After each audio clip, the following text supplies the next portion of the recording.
Quand on se pose pour regarder un film, on est parfois confronté à des questions qui nous laissent sans réponse. Qui était le tueur du Zodiac au bout du compte ? Est-ce que Dominique Cobb est toujours en train de rêver ? Pourquoi les scènes d'action avec Steven Seagal ressemblent à des bastons de chat ? Mais globalement, les questions qui taraudent le plus notre esprit tournent souvent autour des fins qui laissent planer un mystère ou une ambiguïté autour d'une situation ou sur le sort d'un personnage. On pense souvent aux fins ouvertes à la Inception, Total Recall, Shutter Island, mais on pense plus rarement aux films qui s'achèvent sur une image symbolique ou la transfiguration d'une idée induite en sous-marin dans le film. C'est d'ailleurs le sujet de cette vidéo, puisque j'ai récemment revu Triangle of Sadness, la Palme d'Or du Festival de Cannes 2022, et dont la scène finale s'inscrit dans cette lignée.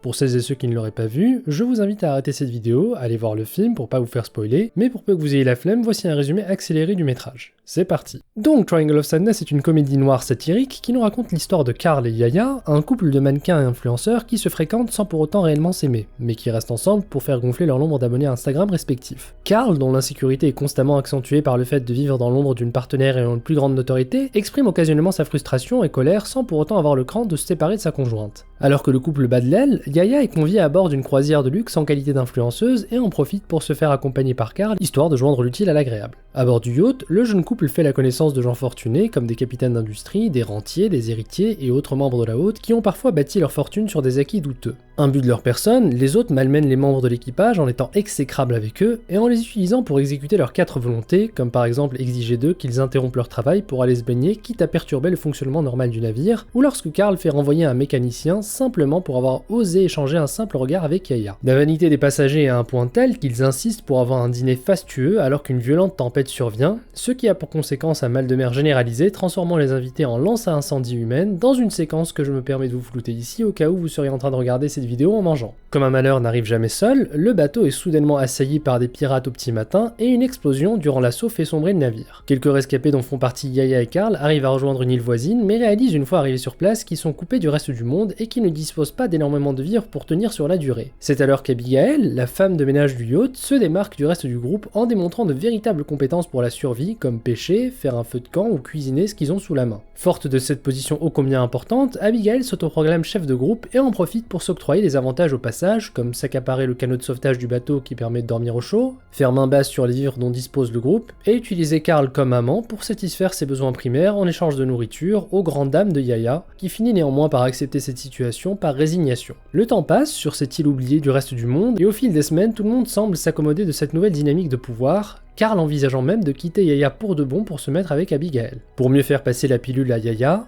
Abigail lui propose un beau matin d'aller avec elle explorer le reste de l'île, leur donnant l'occasion de discuter tranquillement à l'égard du groupe sur ce sujet sensible. Mais lorsque les deux femmes marchent dans la pampa, de la musique lointaine se fait soudainement entendre à travers la végétation. Abigail et Yaya accourent vers l'origine du bruit et arrivent à leur grande surprise sur les abords d'une plage privée appartenant à un complexe hôtelier. Depuis tout ce temps, l'île n'était donc pas isolée et était en fait un resort de luxe pour gens aisés. Cette découverte est vécue par Yaya comme un immense soulagement, mais comme un cataclysme pour Abigail qui y voit tout bonnement la fin de son règne insulaire.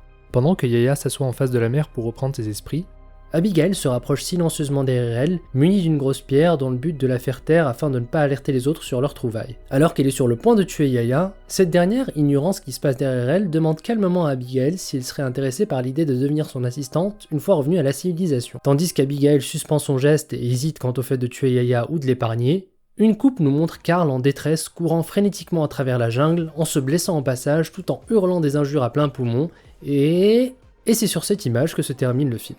Alors ça a l'air de rien comme ça, mais cette séquence est certainement une des fins de film les plus gratifiantes que j'ai vues ces 10 dernières années, avec en prime un usage ingénieux d'un fusil de Tchekhov à peine dissimulé. La plupart des gens savent à peu près en quoi ça consiste aujourd'hui parce que le concept a beaucoup été théorisé, mais au cas où je vous le réexplique rapidement, le fusil de Tchekhov, ou la loi de conservation de détail, est un principe dramaturgique qui stipule que chaque détail mémorable mentionné dans une fiction doit servir plus tard dans l'histoire. Ce procédé narratif est utilisé à foison dans la littérature, le jeu vidéo ou le cinéma, mais un exemple très parlant se trouve très simplement dans Les Dents de la Mer. Spoiler, plus tôt dans le film, l'océanographe Hopper insiste plusieurs fois sur le fait que ces bouteilles de plongée doivent être maniées avec grande délicatesse car elles sont sous pression et peuvent exposer au moindre choc violent. Lorsque le requin finit par faire sombrer le bateau, le shérif Brody loge une de ces bouteilles dans la mâchoire du monstre et le fait exploser en tirant dessus, tuant le squale au passage. On a donc l'établissement d'une information au caractère anodin et quasi insignifiante qui nous est exposée entre deux lignes de dialogue, mais qui retrouve tout son sens plus tard en permettant de déjouer la menace. C'est ça un fusil de Tchekhov. Maintenant revenons à Triangle of Sadness. Finir un film sur quelqu'un qui court dans la jungle, c'est pas anodin.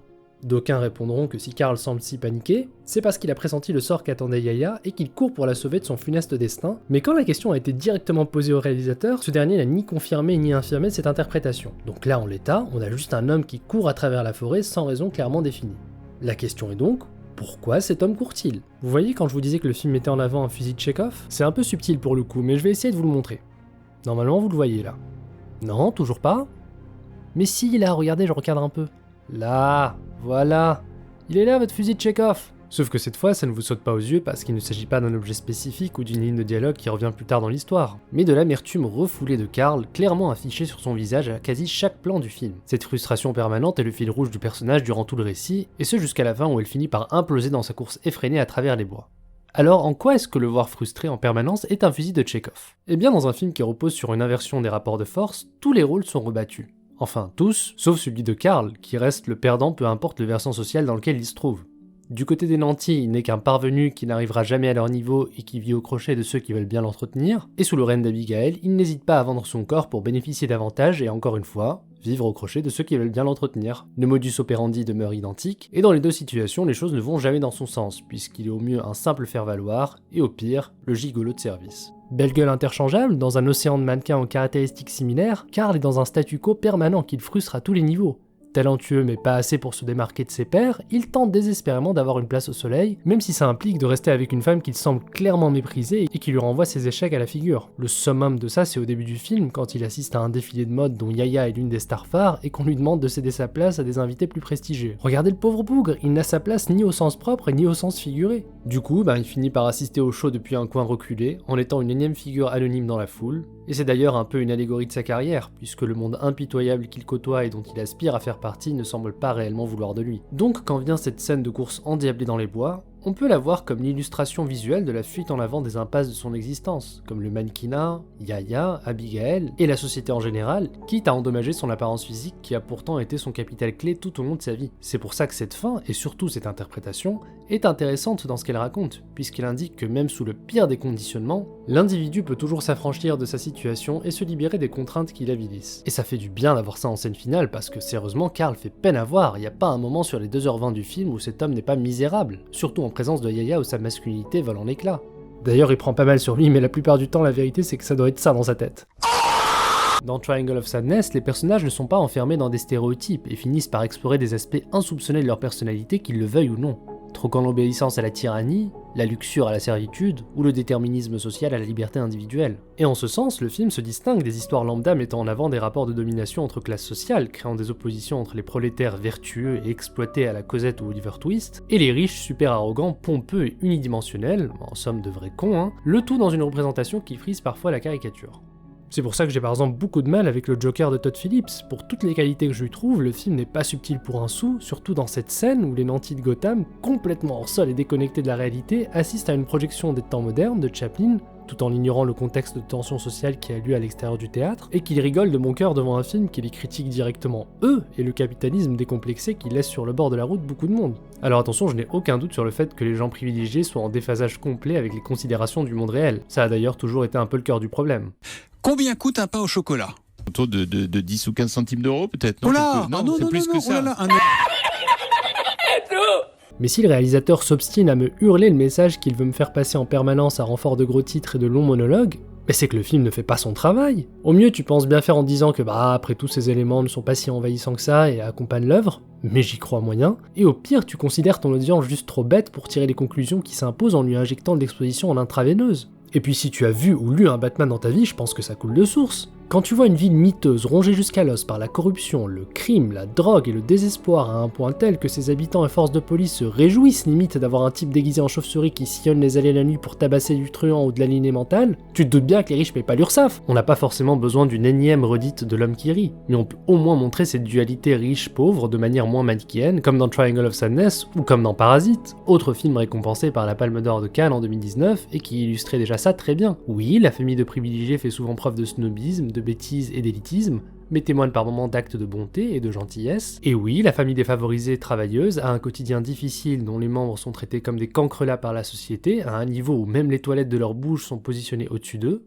mais ça n'en fait pas automatiquement des saints, puisqu'ils font également preuve de beaucoup de cruauté, d'hypocrisie et de préjugés, ce qui rend ce passage assez cocasse d'ailleurs. 착하고 부자인데 착하다니까. 부자인데 착해가 아니라 부자니까 착한 거지. 뭔 소리인지 알아? 솔직히 이 돈이 다 나한테 있었어 뭐.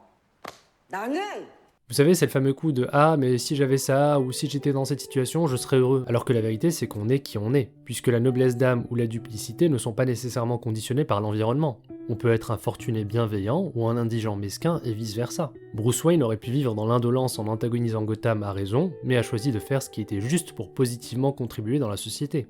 Enfin, à sa manière. La preuve, c'est qu'Abigail n'hésite pas une seule seconde à user de son nouveau statut sur l'île pour revendiquer des privilèges au détriment du reste du groupe, alors qu'elle est la mieux placée pour savoir quelles conséquences ça impliquera pour l'autre partie. Dans le film de Ruben Östlund, être riche ou pauvre n'est qu'une nomenclature qui n'assure aucunement les comportements vertueux ou opportunistes. C'est simplement du vernis qui maquille, ou à contrario, qui dévoile la nature profonde de chacun. Triangle of Sadness se paye non seulement le luxe d'avoir une fin réfléchie, intelligente et énigmatique, mais évoque également des thèmes complexes relatifs au champ de la philosophie sociale, comme la lutte des classes, la cage de la rationalité, le consumérisme, le désenchantement et la vacuité du monde moderne, le tout dans un divertissement mainstream de 2 heures sans jamais verser dans le pathos. Et à en croire les retours dithyrambiques récoltés par le film depuis sa sortie, il est fort à parier qu'il y a un Karl tapis en chacun de nous, ne demandant qu'à s'échapper de la jungle étouffante de sa réalité, pour courir à perte de vue, vers l'absolution, vers la liberté, vers soi-même, et plus simplement, vers la paix.